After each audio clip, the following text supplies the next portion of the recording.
अगर वो गलत प्रूफ हुआ, आपने उसके अगेंस्ट कुछ क्यों नहीं रखा? ये तो मुझे सबसे ज्यादा हैरान करने वाली बात थी। और 12 साल से किसी की सरकार है, अगर उनका सामाजिक उत्थान अभी नहीं हुआ है तो आप ये बिल ला के आप उनका उत्थान क्यों करोगे? और अगर आपको करना है तो आप डाउन लेवल पे करो, डायरेक्ट आप हायर एजुकेशन पे कैसे पहुंच सकते हो?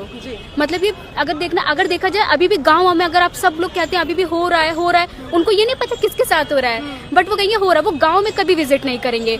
वो बिहार में कोई मछुआरे जनजाति रहते हैं, उनका विजिट कभी नहीं करेंगे। यूट्यूब पे कितनी चैनल पे वीडियोस पड़ी हैं, वो कैसे कैसे जीवन व्यतीत कर रहे हैं, नाले का पानी पी रहे हैं। लड़कियों की वो 12 साल में प्रेग्नेंट हो जा रही, उनका उत्थान नहीं कर रहे हैं। उनको किसको करना है? यूनिवर्सिटी में पढ़ने वाले छात्रों का, जो ऑलरेडी अपना BA MA करके मतलब पढ़ने आए हैं, 12th पास कर लिए, उनका उत्थान करना है। तो वो सब थोड़ा है। और पता है आपको इसमें एक सबसे बड़ी बात क्या है, जो जिनके लिए ये सब आए ना वो इस टाइम पे बहुत खुश हैं। उनको लग रहा हमारी सरकार थी और हम ही पे आज उन्होंने चाकू बोते, तो उन्होंने तो हमारा ऐसा सबके सामने से मजाक उड़ा के रख दिया है पूरे सोशल मीडिया पे। अभी हिंदू मुस्लिम कुछ नहीं चल रहा है, अभी सिर्फ स्वर्ण चल रहा है और दलित चल रहा है, जो कि उनके साथ कुछ नहीं, फिर भी वो हमेशा एज एन विक्टिम बने रहते हैं। उनके घर के अधिकारी होंगे, फिर भी वो कहेंगे नहीं हमारे साथ होता है, क्योंकि अधिकारी है तो क्या वो अधिकारी के साथ भी हो जाता है। भाई फिर तो तुम्हारी एक पोस्ट पे थू है, तुम छोड़ दो उस नौकरी को। अगर तुम्हारी इस पोस्ट पे जाके तुम्हारे जातिगत भेदभाव हो रहा है तो तब तुम सीधे इस्तीफा दो।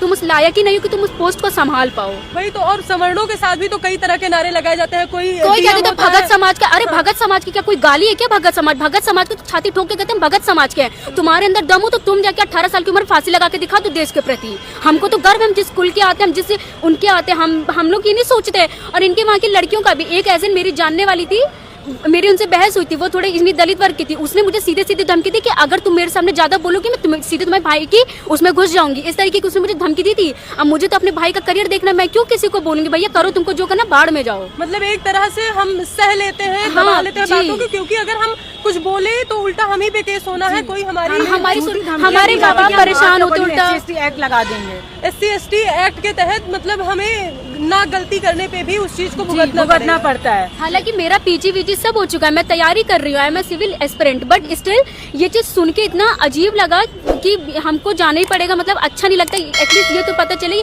यूनिटी से पता चलता है कि आप कितने अगेंस्ट और कितने उनके फेवर में हो। बिल्कुल।